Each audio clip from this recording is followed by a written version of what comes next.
Hey, I'm Jim Furman, and I'm recording this video of the Black Hammer brewing system to potentially save you a potentially dangerous trip to inspect. So I'm going to start with the brewing spreadsheet, which we'll include because it's all calibrated to the system, and it saves you a lot of effort and fine tuning to start. So this is our brew sheet that we built internally. Everything is metric except for temperature, but it gives you all the volumes that you need, and also we use actually a carpenter's square set to centimeters for measuring levels on the brew kettle. It makes things much easier than always looking at a graduated scale and doing all the math. Just measuring an amount in terms of centimeters and using that. So let's go over to the control panel. This is the primary control screen called water heater. These are the PID controllers. The top one is actually on-off only control for the kettle. Kettle's set to 209.5. It's currently hovering at 208. I think the hysteresis is like a little over 1.1 or something. The mash tun temperature, it's just giving you a readout. There's no heat in the mash tun, so but it does give you, there's a thermocouple in there as well. The HLT, that is the PID control because it's got an electronic heating element. It's currently just set to 0 or 0.1 just to keep it off. It's got a float switch, it won't turn on unless there's water in it though, so that's fine. This is the control panel. We've got this is the water edition, and it allows you to select whether you're putting water into the mash tun, water tun, brew kettle, or HLT, and you hit the addition button, enter how much you want to add, enter, so 50 liters, let's say we go to water tun, hit start, you can hear the water flowing. It's at an angle with lights on the bottom too, but water's flowing through the charging spreaders. And the spreaders so that you can bore loop without clogging the spray balls with any grain you might have. So that works for all the tanks. The kettle you can also fill. The kettle is different. The kettle, so those tanks use a flow meter to measure the water flow. The flow meter is installed right in front of the water heater. So the kettle, we use time to estimate how much you're adding, because you really don't need that kind of precision when you're putting water in the kettle. But the kettle edition is down here. So if you want, say, 5 liters in the kettle, you can go and turn on the kettle add. And that you might need to calibrate based on the flow rate at your location. It's easy to figure out. So let's see. Go next to the mash machinery. This is currently off. Let's turn off the rocking. This turns on the mash mixer, which is that 3-phase motor up the top.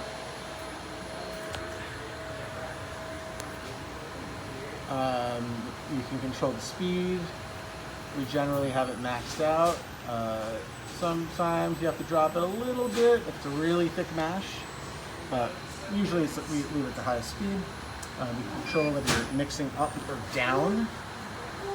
And then we also like to rock here. So when rock on is selected, it will change direction whatever the time to rock seconds are. We'll go down to 3 to make it. You can hear it changing direction and see it with the direction arrow. Let's turn that off. I'm not going to run the mash pump because it's dry. We don't want to do that right now. But that controls the mash pump, which is what we use to transfer the mash from the mash tun over into the water tun. We also have a plot, temperature versus time, so you know what your mash, how the mixing is working. You can go over to mash temp, you get a much more higher resolution plot. of the mash temp versus time. It's like 90 minutes, so you can see when you hit all your rests. We also have kettle temp. This gives kettle temp versus time. You can see that little drop. That's where I added that little bit of cold water. It also gives you your heating rate to let you know how long it's going to be until you boil. These are negative because we just added cold water, so it decreased. But it's nice to see if you miss, like when you reach boil, you've got a plot of what happened. So it's actually just taking notes for you. All right, so the entire inside is not as pretty as a factory-built unit. So, but it's been operational with no problems for 3 or 4 years. I'm happy to go and walk you through the connectivity and how everything works. Everything's protected by circuit breakers properly. Here's the 2 VFDs. Yeah, that's probably the least pretty part of everything I've got. But let's go to the water ton. So this is there you go. The water ton has a standard access door on it. I am not left-handed, so great. 3 removable screens. Insulated. I think it holds 1,000-ish liters. Whatever I put in that is the correct amount. I think it is a jacketed tank that we just plug the jackets. We don't really use them. So if you wanted to jacket it with probably steam, you could. This is how the mash, 1.5 inch pipe going in. That's how the mash gets pumped into the mash pump. This is the lauter drain, lauter sight glass, water control valve, the Grant pump, Grant sensing control box. I think it's from Montreal, Telematique. So this is the Vorloof piping. And then when you're done Vorloofing, close that valve and switch it over to go into the kettle. It's let's see, what's the max volume on the kettle? It is max is 950. We usually operate it down around 750. I think you can squeeze 1,000 in there if you really want to. I don't recommend it. It'll boil over, even if it's just water, probably. That's one of the CIP balls. Then there's a CIP ball. That's the condensing leg right there. Let's see. While we're on this side, that's the kettle drain, and then the upper one is the auxiliary drain if you're trying to leave some trube at the bottom. That's the access to the firebox right here. These are just the 3 burner controls. One of them, burner number 1, is controlled by that temperature control. The other 2 are just on off. If you're controlling temperature, you only need 1 burner running. So you got E-stop. Let's see, this is Dennis hopper to add hops to the boil. The access panel, and we use this to connect to add,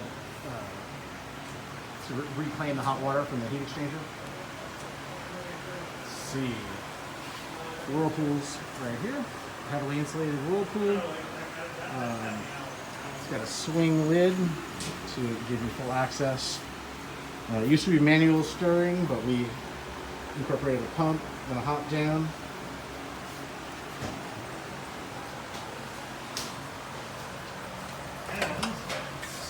Sorry, we're in the middle of redoing the brewery right now. So, this is the brew house piping right here. Not that old drain piping. Brew house piping right here, coming into the Thompson, 1 horsepower, 3-phase, 18-month-old, if that, brew house pump. Let's see. It needs to have a vertical discharge to get the air out of the pump housing, so it pumps through sight glass. And then there's also a manifold so you can do recirc out of the whirlpool to fully whirlpool it, or to let it cool off if you're doing some late hop additions. The strainer goes here, and it is not currently in place. It's over by the sink. This is the relatively oversized heat exchanger, single stage, oxygen flow meter, and this is our knockout tower where we have oxygenation at the bottom, flow control valve. The sequence is very important. Flow control valve, yeast injection leg, sight glass. This connects to your knockout hose, and knockout temperature. Let's see. So that's basically it. Oh, there's the VFD and the only housing I could find that would fit it. So you could store some other things in there if you want. And that's about it. Oh, that's the condensate leg hose, so you can reclaim the hot water from condensing the brew house steam. All right. Thanks for watching.